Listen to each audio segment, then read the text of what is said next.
होते हैं। आपको बता दें कि ये समाजी कार्यों में ऑफिस हैं, लोगों को खासतौर पे जो है ना आसानियाँ फराहम करते हैं। हमारे साथ मौजूद हैं ज़र्रार इकबाल मलिक साहब। अस्सलाम वालेकुम। Thank you. खैरियत से आप? फर्स्ट क्लास हैं। आपको भी खुश आमदीद कहते हैं। बहुत शुक्रिया आपने बुलाया। Welcome welcome. तो नाज़रीन, आपको बताते चलें कि प्रेसिडेंट हैं एनजे वेलफेयर ट्रस्ट के, जिसका काम मुख्तलिफ दुखी इंसानियत की खिदमत करना है, ख़ास तौर पर मुश्किलात और परेशानियों में घिरे लोगं की खिदमत करना है। तो बहरहाल आपसे भी बात करेंगे सर। फ़ाद एहसान साहब से पहले जानना चाहेंगे, फ़ाद भाई क्या कहते हैं, रमज़ान मुबारक में क्या रूटीन है, क्या हो रहा होता है, ये बताइएगा। बस डॉक्टर साहब, जो कंस्ट्रक्शन है वो तो हमारी रुक जाती है रमज़ान में, क्योंकि वर्कर्स हैं वो भी रमज़ान और मुबारक से ज़्यादा फ़ायदा उठाने की कोशिश करते हैं। तो बस हमारी भी कोशिश यही है कि रमज़ान में जो ज़्यादा इबादतें हैं उस पर हम फोकस करें, और ईद के बाद भरपूर तरीके से फिर हम दोबारा एक्शन में होंगे इंशाअल्लाह ताला। ठीक है। अच्छा, इन ईद के बाद फिर अच्छा, अभी आपका प्लान भी बन रहा है मेरे ख्याल में उम्रे पे जाने का? जी, बस अल्लाह ताला लेके जाए और साथ खैर आफियत के आगे के मराहिल इंशाल्लाह पाए तकमील तक रहें। अच्छा सर, ये बताएं कि इस वक्त जो बहुत से बिल्डर्स ये कह रहे हैं कि वो डिलीवर नहीं कर पा रहे हैं, तो क्या आप के प्रोजेक्ट्स वगैरह और आप डिलीवर कर रहे हैं लोगों को इजीली? देखें डॉक्टर साहब, इस वक्त जो महंगाई का जो तूफ़ान आया है ना, तो उसमें मटेरियल पे सबसे ज़्यादा डैमेजेस जो आ रहे हैं वो बिल्डर पे आ रहे हैं। जो हमने लोगों से वादा किया हुआ है, हम चीज़ को जब प्रोजेक्ट को लॉन्च करते हैं तो अगले 3 साल का प्लान बना के उनको दे रहे होते हैं, लेकिन इस वक्त जो सबसे ज़्यादा प्रॉब्लम जो आ रही है, जो मुश्किलात आ रही है, वो हमें मटेरियल लेने में आ रही है। सरिये के अगर आप रेट देखें तो हमारे काबू में नहीं है, सीमेंट हमारे काबू में नहीं है, ऑयल के रेट हमारे काबू में नहीं है। तो ये सारी चीज़ें हमें डैमेजेस दे रही हैं, जिसकी वजह से जो हमारे लोगों से वादे हैं वो पूरे होने में मुश्किलात आ रहे हैं। तो ये एक थोड़ा सा बल्कि अच्छा खासा हम पे गैप आ रहा है, लेकिन अल्हम्दुलिल्लाह बेनहसान और उसकी मैनेजमेंट अपने पूरे तरीके से लगी हुई है कि हम जो हमारा लोगों से वादा है, जो टाइम पे वादा है, हम उसको पूरा करें। अच्छा, यानी फिर भी बड़ी बात है। मुझे बताइएगा कि इस वक्त जो हम डिफरेंट प्रोजेक्ट्स चला रहे होते हैं, जो आपके ख़ास तौर पे चल रहे हैं, अच्छा सुपर हाईवे पे जो प्रोजेक्ट्स हैं उनमें बड़ा रुझान है, क्या कहेंगे सर उस वजह? देखें, अगर आप इस वक्त कराची की सूरत हाल देखें, जो कराची कंजस्टेड हो गया है, पानी, बिजली, गैस की जो प्रॉब्लम्स आ रही हैं, तो अब लोगों का जो रुझान है वो कराची और हैदराबाद की तरफ, जो ये M9 बना, जो मेन मोटरवे बना, इस तरफ काफ़ी रुझान है, क्योंकि कराची इतना कंजस्टेड हो गया है कि अब लोग आगे की तरफ जा रहे हैं। अच्छा, कराची से बाहर अगर आप निकलते हैं तो जो SD है, जो 7 डेवलपमेंट अथॉरिटी है, अगर आप इसको फोकस करें, जो आपका लकी सीमेंट से लेके नूरियाबाद और नूरियाबाद के आगे तक के एरिए को वो पूरे अथॉरिटी इसको देख रही है, तो वहाँ पे इस वक्त कोई 40-45 बिल्डर इस वक्त काम कर रहे हैं और अच्छे बड़े प्रोजेक्ट्स वहाँ पे बन रहे हैं, और सबकी कोशिश ये है कि हम एक दूसरे से अच्छा काम करें। मैं आपसे अच्छा काम करूं, आप मुझसे अच्छा काम करें। तो ये एक आवाम के लिए एक अच्छा बेनिफिट है कि इस वक्त अच्छी फैसिलिटी जो प्रोजेक्ट दे रहे हैं, जो बना रहे हैं, उसमें वो लें, इन्वेस्ट करें और अपनी जो इन्वेस्टमेंट है उसको सेव करें। अच्छा, तो सर मुझे बताइएगा कि जो ख़ास तौर पे जो कॉस्ट इंक्रीज़ हो रही है और कार्टलाइजेशन हो रही है, इसके लिए हुकूमत क्या कर रही है? आबाद की तरफ से क्या किया जा रहा है? देखें, आबाद अपने जो किरदार है वो मुसलसल अदा कर रहा है, लेकिन इस वक्त चीज़ें काबू में नहीं आ रही। जो इस वक्त महंगाई का इस वक्त सबसे ज़्यादा प्रेशर जो आया है वो मटेरियल पे आया हुआ है, और बिल्डर इसमें सबसे ज़्यादा डैमेज है। आप अगर बिल्डर की सनत को उठाएं ना, तो इससे कई सनतें जुड़ी हुई हैं। हम अगर अपनी बात करें तो हम सीमेंट को देखते हैं, हम सरिये को देखते हैं, हम मटेरियल को देखते हैं, हम लकड़ी को देखते हैं, हम फर्नीचर को देखते हैं, तो कई चीज़ें हमसे जुड़ी होती हैं, और इसकी जो रुझान है, जो इस वक्त डैमेजेस हैं, वो सिर्फ रेट की वजह से आया। अच्छा, तो सर अब यानी ये जो कीमतें बढ़ रही हैं, इसका क्या रिफ्लेक्शन क्या आएगी आम लोगों पे? लेकिन डैमेजेस तो आ रहे हैं डॉक्टर साहब, और इस वक्त इन्हीं हालात में हमने मुकाबला करना है।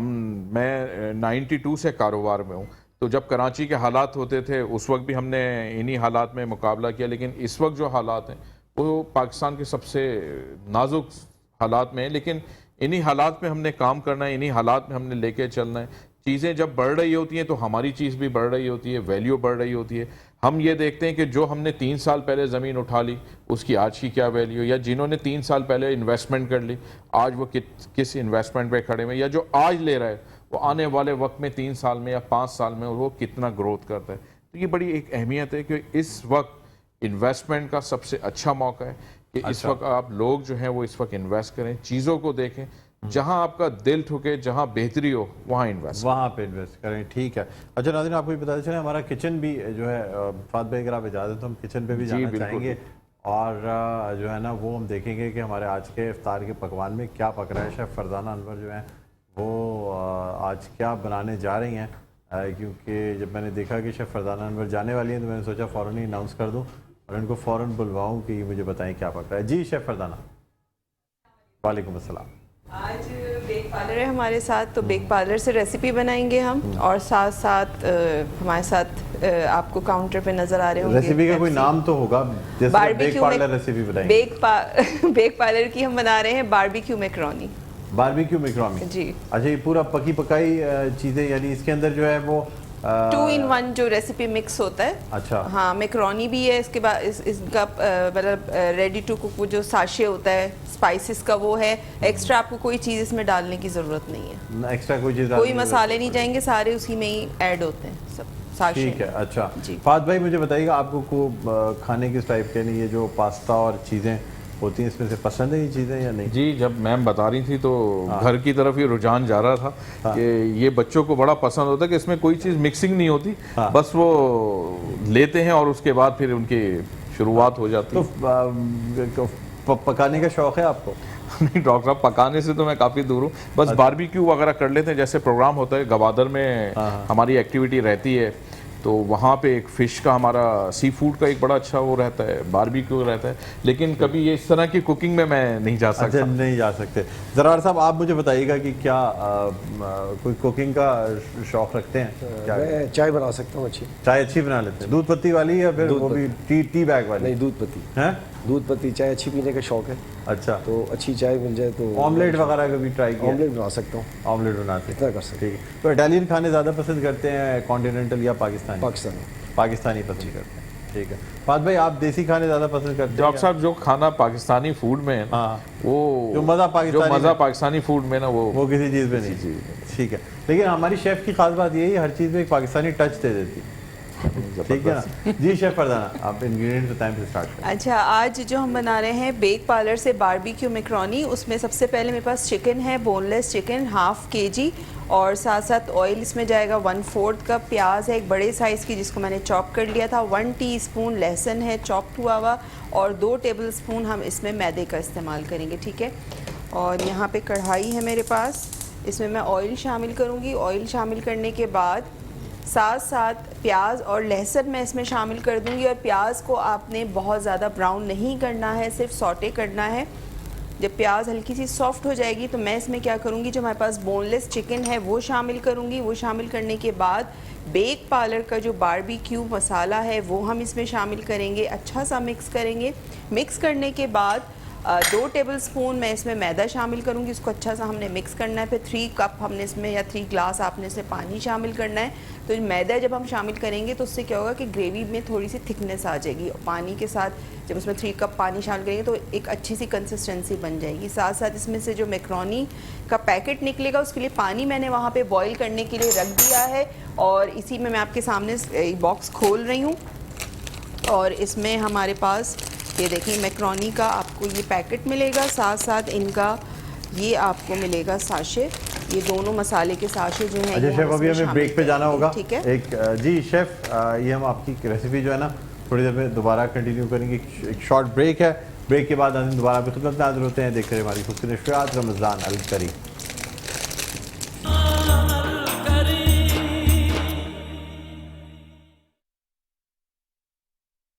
Welcome back. ब्रेक से वापस आ चुके हैं, और ब्रेक पे जाने से पहले मैं बना रही थी बेक पार्लर का बारबेक्यू मैकरोनी। और बारबेक्यू मैकरोनी के लिए मैंने क्या किया था, 1/4 कप ऑयल लिया था, उसमें 1 प्याज चॉप करके शामिल की, 1 टीस्पून लहसुन चॉप करके शामिल किया। उसको थोड़ा सा सौटे करने के बाद उसमें आधा किलो बोनलेस चिकन था वो मैंने शामिल किया क्यूब्स में।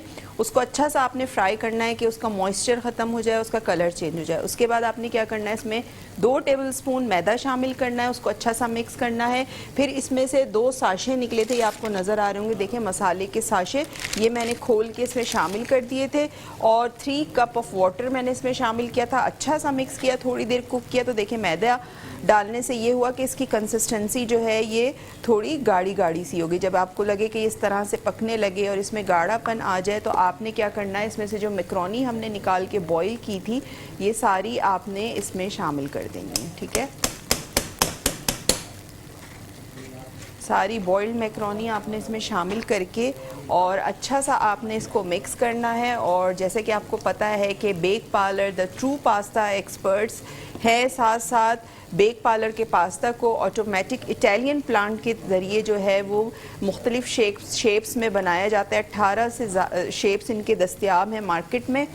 उसमें लजानिया है, नूडल्स हैं, राइस नूडल्स हैं, इसके अलावा डिफरेंट शेप्स के आपको मैक्रोनी मिलेंगे इसमें। ठीक है, और इनके जो स्पाइसेस मिक्स हैं वो तकरीबन 26 मिक्स रेसिपीज़ हैं इनकी और बड़ी ज़बरदस्त हैं, जिसमें पाकिस्तानी है, कॉन्टिनेंटल है, चाइनीज़ है और तमाम ये आपको फ्लेवर्स मिलेंगे। जो फ्लेवर आपको पसंद हो आप बेक पार्लर की रेसिपी 2 in 1 रेसिपी जो मिक्स स्पाइसेस है वो लेकर आए और अपने घर में इसको बनाएं और अपने इफ्तार को बनाएं मज़ेदार। ठीक है, तो रेसिपी हमारी यहाँ तैयार हो चुकी है। इसको मैं करती हूँ डिश आउट, निकालती हूँ और ये देखें, ये अभी आपको लग रही है ग्रेवी के थोड़ी सी लिक्विडी है, लेकिन जैसे जैसे हम इसको निकाल के थोड़ा सा टाइम होगा तो ये पास्ता जो है अपने अंदर और पूरी ग्रेवी जो है एब्जॉर्ब कर लेगा।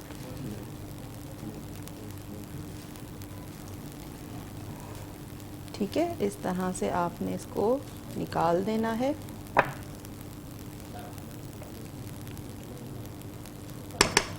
और थोड़ा सा जो डिश को मैं क्लीन करूँगी। तो यहाँ पे हमारी जो ज़बरदस्त बेक पार्लर की रेसिपी है जो हमने बनाई थी बारबेक्यू चिकन मैक्रोनी, ये यहाँ पे तैयार हो चुकी है। और ये इसका बॉक्स है जिसमें से हमने यूज़ किया था, मैक्रोनी यूज़ की थी, साथ साथ हमने मसाले के साशे यूज़ किए थे और ये ज़बरदस्त सी रेसिपी यहाँ तैयार हो चुकी है। अभी टाइम है हमारे पास, तो यहाँ पे हमारा जो कुकिंग का सेगमेंट जी कंप्लीट हो गई। बिल्कुल अभी तो कमाल कर दिया, खुशबू बहुत अच्छी आ रही है। ये मेरा कमाल नहीं, बेक पार्लर का कमाल। बेक आप पार्लर का देखेंगे कमाल। जबरदस्त फौरन ही तैयार हो जाती है रेसिपी। वाह वाह वाह, चले बहुत जी। ज़बरदस्त रेसिपी बनाई है, स्क्रीन पे नज़र आ रही है और ये बड़ी ज़बरदस्त लग रही है। नाज़रीन बस हम एक फाइनल पूछेंगे, फाद भाई क्या कहते हैं, खुशबू कैसी लग रही है आपको और क्या? बिल्कुल, खुशबू से पता चल रहा है कि टेस्ट कैसा होगा। हाँ। और वाकई ये तो अब अफ्तार के बाद पता चलेगा कि क्या इसका इफ्तार के टेस्ट बाद जब चखेंगे तो फिर पता लगेगा। जरार साहब आप क्या कहते हैं, कैसा खुशबू वगैरह? खुशबू तो अच्छी है माशाल्लाह। अब अफ्तार के बाद आप चखाएं तो पता चलेगा। सही सही बात अच्छा नहीं, बहुत बहुत शुक्रिया शेफ फरजाना आपका। तो क्या ख्याल है, एक छोटा सा वक्फा ले लेते हैं और उसके बाद नाज़रीन दोबारा से हम अपनी ट्रांसमिशन को आगे बढ़ाएंगे, कहीं ना जाएगा। देखते रहिए हमारी खुशी नशरियात रमज़ान अल करीम। जी नाज़रीन वेलकम बैक, एक दफ़ा पर आपको खुशामदीद कहते हैं मेट्रो वन न्यूज़ की खुसूसी नशरियात रमज़ान अल करीम। मैं हूँ आपका मेज़बान डॉक्टर बुलंद इकबाल। नाज़रीन हमारी नशरियात आहिस्ता आहिस्ता जो है ना वो इफ्तार की तरफ बढ़ रही होती हैं और इफ्तार की तरफ बढ़ते बढ़ते वैसे रोज़े में लोगों की एनर्जी कम होती है, लेकिन अल्लाह ताला की तरफ से कुछ ऐसी कुदरत है कि मेरी एनर्जी बढ़ती रहती है। मैं थोड़ा और एक्साइटेड होता जाता हूँ कि अब ये जो किचन में खाने बने हैं ये भी मुझे खाने हैं और जो बॉक्सेस आएंगे वो भी, और प्लस अजवा खजूर और कलमी से जब आप इफ्तार कर रहे होते हैं तो वो उसके लिए मैं बड़ा एक्साइटेड हो रहा होता हूँ कि जल्दी से रोज़ा इफ्तार हो और मैं अल्लाह ताला की नेमतों से जो है ना वो उनका फ़ायदा उठाऊँ। बहरहाल नाज़रीन हमारे मेहमान गिरामी फ़ाहद एहसान साहब हमारे साथ मौजूद हैं, सरबराह हैं बिन एहसान बिल्डर्स एंड डेवलपर्स के। इसके अलावा हमारे साथ ज़रार इकबाल मलिक साहब मौजूद हैं जो कि सदर हैं एनजे वेलफेयर ट्रस्ट के। इसके अलावा अभी हमें ज्वाइन किया है कारी फैसल चिश्ती ने। कारी साहब अस्सलाम वालेकुम, खैरियत से? आप बहुत बहुत शुक्रिया तशरीफ़ लाए। और नाज़रीन हमारे साथ सैयदा कौसर अली मौजूद हैं। जी सैयदा कौसर, आपको भी खुशामदीद कहते हैं। बहरहाल कुछ गुफ्तगू करेंगे फिर जाएंगे कसीदे की जाने। फाद भाई क्या आप मुझे बताएं कि रमज़ान मुबारक के हवाले से क्या पैगाम देना चाहेंगे लोगों को, इसलिए कि लोग देख रहे होते हैं आपकी कोई अच्छी बात सुन के अगर 4 लोग नेकी करेंगे तो इससे आपको भी सवाब मिलेगा, हमें भी सवाब मिलेगा। डॉक्टर साहब बस आपके चैनल से, आपके इस प्लेटफॉर्म के हमारी पूरी कोशिश होती है कि हम ज़्यादा से ज़्यादा रमज़ान को अच्छे से अच्छे तरीके से बना सकें। बहुत सारे लोगों के खदशात होते हैं बिल्डर के हवाले से और ख़ास तौर पे बिल्डर एक माइनस पॉइंट की तरफ रहते हैं, लेकिन बिन एहसान और बिन एहसान की पूरी मैनेजमेंट की ये कोशिश होती है कि हम जो वो माइनस पॉइंट है वो हम दूर कर सकें। ज़्यादा से ज़्यादा लोगों के जो खदशात हैं उनको दूर कर सकें। और रमज़ान जो ये आता है हमारे लिए, ये इन्हीं चीज़ों को लेके आता है कि जो हमारी गलतियाँ होती हैं हम उनको सुधार सकें और की तरफ उसको बेहतर से बेहतर तरीके से लेके जा सकें। ठीक है। अच्छा मुझे बताइएगा कि रमज़ान मुबारक में इंसान का कहते हैं कि अल्लाह ताला जो है ना रिस्क बढ़ा देता है, दस्तरखान वसी हो जाता है। बिल्कुल ऐसे ही ये बात और हकीकत है। रौनकें बढ़ जाती हैं, रौनकें बढ़ जाती हैं, बरकतें बढ़ जाती हैं, और कहाँ से आपके मेहमान आते हैं, कहाँ से अल्लाह ताला चीज़ों को चला रहा होता है, हमें नहीं अंदाज़ा होता। बिल्कुल बिल्कुल। तो रमज़ान मुबारक में जो दोस्त वगैरह सहरी का इंतजाम करते हो, बाकी आप जाते हैं सहरियों पे? जी, और एक सहरी हमारी कल परसों हमारी थी जीडीसी में बिन-ए-एहसान की तरफ से। अच्छा। और इसी तरीके से जो माशाल्लाह। हमारा अच्छा, पूरी जेडीसी की सहरी आपने? जी, एक सहरी हमारी तरफ से थी, सहर और अफ्तार बिन-ए-एहसान बिल्डर एंड डेवलपर की तरफ से थी। हर एक का अपना अपना किरदार होता है, हर एक चाहता है कि ज़्यादा से ज़्यादा इस कार खैर में हिस्सा ले। तो हमारे भी अल्लाह का शुक्र है कि बिन-ए-एहसान के जो ये तरीक़ेकार है, जैसे हमारी एक एम्बुलेंस सर्विस चल रही है गवादर में, जी जी, जिसको हम ऑन करते हैं। इसी तरीके से डॉक्टर साहब से बात हो रही थी कि जहाँ तक हमारा किरदार होता है हम उसमें पार्टिसिपेट करते हैं। और एज फिलैंथ्रोपिस्ट जो है, यानी आप मदद करने में उन चीज़ों में साथ देते हैं। बड़ी बात है सर कि दुखी इंसानियत की खिदमत में कहते हैं बहुत सवाब मिलता है अल्हम्दुलिल्लाह। और बिन-ए-एहसान इसमें हर जगह तो नहीं, लेकिन जहाँ तक कोशिश जहाँ तक होता है वहाँ हम तक मौजूद होता है। ठीक है, बहरहाल आप हमारे साथ मौजूद रहिएगा, कसीदा बुर्द शरीफ पेश करेंगे और आप देखेंगे लाइव कसीदा बुर्द शरीफ का जो है ना मज़ा ही और है। अजन एक वक्फे के बाद आपकी खिदमत में हाजिर होंगे तो कसीदा पेश किया जाएगा। कहीं ना जाइएगा, देखते रहिए हमारी कुर्सी में। शायद रमज़ान करीम।